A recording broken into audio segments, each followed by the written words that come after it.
ازيكم؟ هنعمل النهارده هنعمل نجرسكو.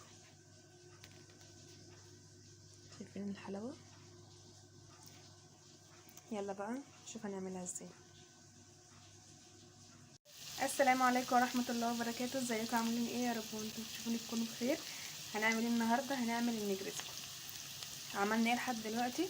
معملناش اي حاجه خالص. وقطعنا بصلايه وحطينا شويه زيت ونزلنا بالبصل. هنسيبها بقى شويه تدبل. عندنا ايه تاني؟ عندنا فراخ تقطعها قطع بالشكل ده، قطعوها زي ما تحبوا. وغسلناها كويس جدا جدا جدا كذا مره وشفناها ومصفينها من الميه كويس. تعالوا بقى نشوف هنحطها ازاي. بعد بقى البصله ما بدات تاخد لون كده هننزل بالفراخ. كمان الصوت هو ده اللي احنا عايزينه، النار ما تكونش واطيه. نبدا بقى نقلبها. في ناس طبعا بتحب تعملها بالمشروم، مفيش مشكله، بس انا ولا جوزي بنحب المشروم بكده. لو عايزين تشوفوا مشروم نحط بس. نبدا بقى نحط التوابل. حطينا ملح وشطه وشويه من الكمون وشويه من بهارات الفراخ وطبعا فلفل اسود، وهنحط شويه من الكزبره. مش قادره اقول لكم بقى ريحه عامله ازاي دلوقتي، حلوه جدا جدا، بسم الله ما شاء الله يعني. وعلى عين تانية كنت حاطه ميه بتغلي وشويه ملح. طبعا لو حابين تحطوا شويه زيت ونزلت في المكرونه بس بقى تستوي. نرجع بقى للفراخ الجميله دي. انا محطتش عسل خالص غير شويه الفلفل دول، وهننزل بعدهم على طول بشويه جزر نقلبناهم بقى مع بعض بالشكل ده. الريحه هنا قلبت الدنيا بجد. انتم شايفين المنظر؟ مش حلو. هي خلاص كده هحط عليها. وفي حله بقى على النار حطيت معلقه سمنه او زبده كده كبيره. لما السمنه ساحت بقى حطينا حوالي 4 معالق من الدقيق وهنقلب بقى كويس بالشكل ده.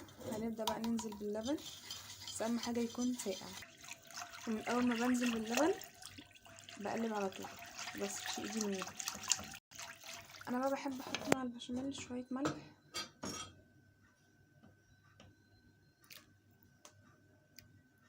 وشويه فلفل اسود. لو مش عايزين تحطوا فلفل مفيش مشكله. وبكده البشاميل بدا يتقل معانا اهو زي ما انتم شايفين. طفينا عليه. ده قوامه لانه مبيبقاش تقيل. ده بقى قوامه لانه مبيبقاش تقيل قوي زي بشاميل المكرونه البشاميل. نبدأ بقى ننزل وهو سخن كده بشوية جبنة موتزاريلا لو حابين يعني، ونقلبها وهي سخنة كده عشان تسيح. بعد ما صفينا بقى المكرونة رجعناها في الحلة تاني.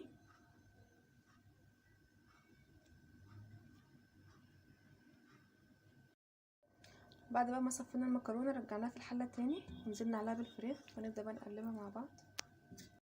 بعد بقى ما قلبناها بالشكل ده هنبدأ ننزل بالبشاميل، بس مش كله، هنسيب ربعه عشان الوش.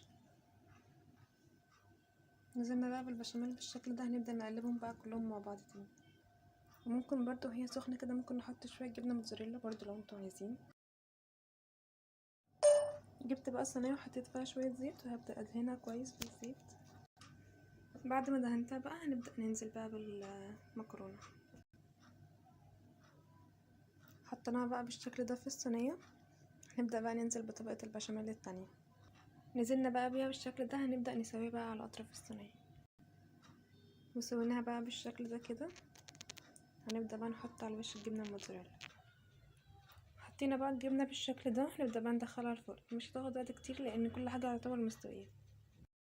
ودي بقى يا حبايب قلبي بعد ما طلعت من الفرن بسم الله ما شاء الله، شكلها وريحتها تحفة. تعالوا بقى نشوفها كده مع بعض. بصوا الصوص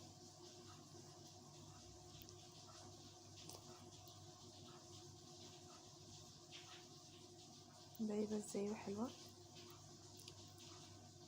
ده اللي احنا عايزينه بالظبط، مش اكتر ولا اقل. ده هتكون كده. اتمنى الفيديو يعجبكم وهي كمان تعجبكم. متنسوش اللايك والاشتراك في القناه عشان يوصل لكم كل جديد. السلام عليكم ورحمه الله وبركاته.